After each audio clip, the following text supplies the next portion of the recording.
Hi friends, welcome to லாவ்லாக்ஸ். Chicken இது என்ன குழம்புனா சிக்கன் குழம்பு. இதை செய்யும் போதே நாக்கு ஊறும், செய்யும்போது வீடெல்லாம் மணமணக்கும். வாங்க இது எப்படி செய்கிறதுன்னு பார்க்கலாம். ஃபஸ்ட்டு மசாலா அரைச்சி எடுத்து வச்சுக்கணும்.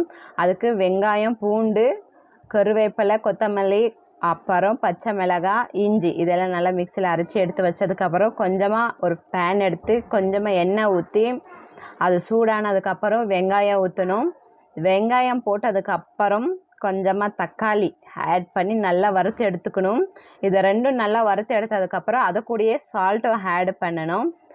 ஆட் பண்ணதுக்கப்புறம் அது நல்லா எண்ணெய் பதம் ஆகும். அப்போது நல்லா தாளித்து அதுக்கப்புறம் நம்ம அரைச்சி வச்சுருந்த அந்த மசாலாவை ஊற்றிக்கணும்.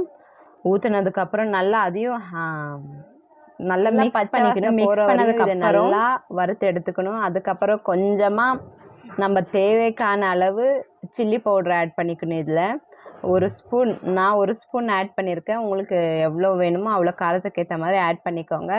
அதுக்கப்புறம் கொஞ்சமாக தனியாத்தூள் ஆட் பண்ணியிருக்கேன். அதுக்கப்புறம் சிக்கன் மசாலா ஆட் பண்ணியிருக்கேன். வீட்டிலே செஞ்சது தனியாத்தூள், சிக்கன் மசாலா ரெண்டும் மிக்சிங்காக இருக்குது எங்கள் வீட்டில். நீங்கள் எப்படியோ ஆட் பண்ணிக்கோங்க. அதுக்கப்புறம் இதையும் நல்லா வறுத்ததுக்கப்புறம் இது கூட கொஞ்சமாக தயிர் ஆட் பண்ணிக்கணும். ஆட் பண்ணிக்கிட்டு இதை நல்லா கலக்கினதுக்கப்புறம் இதை நம்ம இப்போ சிக்கன் ஆட் பண்ணிக்கலாம். நான் ஃபஸ்ட்டு இந்த சிக்கனை நல்லா கழுவி கொஞ்சமாக உப்பும் மஞ்சள் தூளும் போட்டு நல்லா வேக வச்சு எடுத்து வச்சுருக்கேன். இதையும் நீங்கள் கூட ஆட் பண்ணிக்கோங்க. ஆட் பண்ணி நல்லா மசாலாவெல்லாம் மிக்ஸ் பண்ணி ஒரு 2 கொதி வர வரையும் நல்லா கொதிக்க விடுங்க. நான் ஒரு 10 நிமிஷம் கொதிக்க விட்டேன். நீங்கள் கொஞ்சம் அது எப்படி இருக்க பார்த்து நீங்கள் கொஞ்சம் கொதிக்க விடுங்க. ஒரு கொதி வந்ததுக்கப்புறம் இதை அந்த பாத்திரத்தை இறக்கி வச்சு பாருங்கள் எப்படி இருக்கும். அதுக்கப்புறம் லாஸ்ட்டாக ஃபைனலாக கொத்தமல்லி இலையை துவிக்கணும். தூவினதுக்கப்புறம் நம்ம பிளேட்டில் எடுத்து அதை போட்டு சாப்பிடும்போது இருக்கும் பாருங்கள் டேஸ்ட்டு. அப்படியே நாக்கு ஊறும். செய்யவே அவ்வளோ அருமையான டேஸ்ட்டு. மணக்கும், வீடெல்லாம் மணக்கும். அந்த மணக்கும் போதே நம்ம நல்லா சாப்பிடணும்னு ஃபீல் வரும்.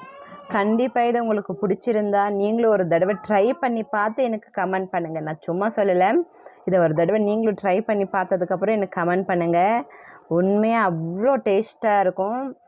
கண்டிப்பாக நீங்களும் இதை செஞ்சு பார்த்துட்டு அதுக்கப்புறம் எனக்கு கமெண்ட் பண்ணுங்கள் ஃப்ரெண்ட்ஸ். இப்போ நாங்கள் கொத்தமல்லி இலை போட்டோம். இதுக்கப்புறம் நான் பிளேட்டில் கொஞ்சமாக ரைஸு போட்டுக்கிட்டு கொஞ்சமாக சாம்பார் ஊற்றி வெங்காயத்தோடு நான் சாப்பிட்றேன். பாருங்கள் எவ்வளோ டேஸ்ட்டாக இருக்கும். நாக்கு ஊறும் எனக்கு இதை செய்யும் போதெல்லாம். தேங்க்யூ ஃபார் வாட்சிங் திஸ் வீடியோ.